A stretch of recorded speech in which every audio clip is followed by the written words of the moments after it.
Hell hath no fury like secular parents in one of America's most expensive zip codes when they learn that the local church-run nursery school plans to start teaching about Jesus. "Oh, the horror, why is this happening?" asked one of the parents, Leah Markowitz, whose 2 children attend Concord St. Andrew's Cooperative Nursery School, operated by the Concord St. Andrew's United Methodist Church in Bethesda, Maryland. "It feels like a crusade," said another mother, Kate Mueller, whose 3-year-old is enrolled at Concord St. Andrews. Both mothers were talking to Washington Post reporter Joe Heim, author of a November 4th story whose title, A Breach of Trust, quotes yet another infuriated parent, Darren Higgins, whose 4-year-old is enrolled at the school. Concord St. Andrews is located in leafy zip code 20,817, home of the Burning Tree Club, where numerous U.S. presidents have famously teed off, and with an annual median household income of $180,412.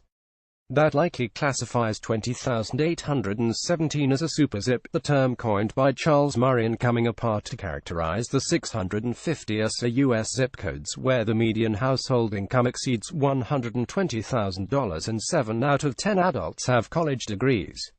One might think, since the school's namesake is St. Andrew, one of the 12 apostles, that the instruction there might include a reference to the Son of God every now and then.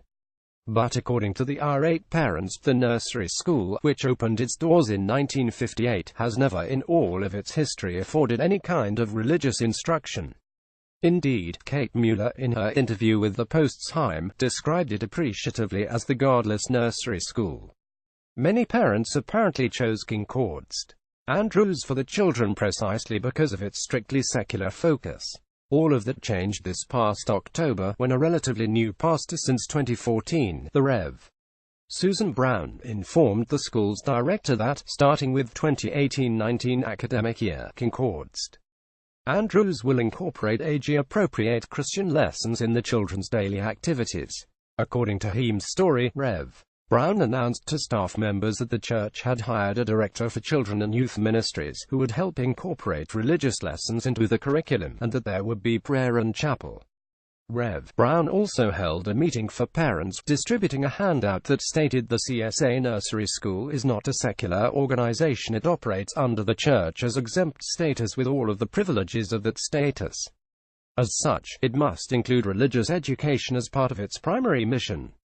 The handout made reference to guidelines from the United Methodist Church's Book of Discipline, which sets out the denomination's doctrines and laws. Though the nursery school HASNT changed its enrollment policies, which welcome children of all ethnicities and, presumably, all faiths, and though parents have nearly a full academic year to place their children elsewhere if they wish, an explosion of disgust has erupted, according to Markowitz. "I don't want my kids there," Markowitz told Heim. Kelly Head, mother of a 4-year-old, said, "It's almost like a Hallmark movie, where the big bad corporation is coming in to destroy the little guys." Higgins, who describes himself as non-religious, took the paradoxical position that the school, in deciding to teach Christianity, was being un-Christian. Head, according to Heim, suggested that the parents' reaction might have been less negative if the school had been more cooperative in introducing this change and sought a compromise. But it is hard to see what a satisfactory compromise would entail. Perhaps, instead of teaching the youngsters that Jesus changed water into wine, the school could teach them that he changed water into a banana kale smoothie. Anxiety that the tiny offspring might come home quoting from the Bible the warbling "Jesus loves me" seems to be widespread among affluent, secular parents considering church-run preschools. One problem is that church-based schools generally enjoy stellar reputations, thanks to staffers who genuinely care about children, coupled with relative affordability.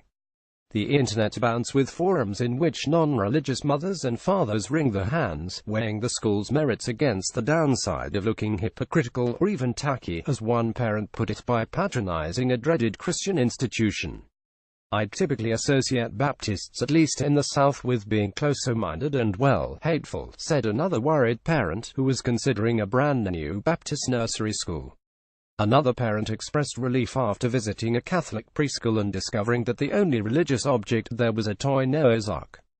Many have noted that anti-Christianity is the last acceptable prejudice, and just as many have accused Christians of being thin-skinned, self-pitying, and just plain wrong when they make this point. It is fascinating to find evidence supporting this proposition in the grassy outskirts of the Burning Tree Club, where parents fret endlessly over whether the 4-year-olds could turn into Jesus people.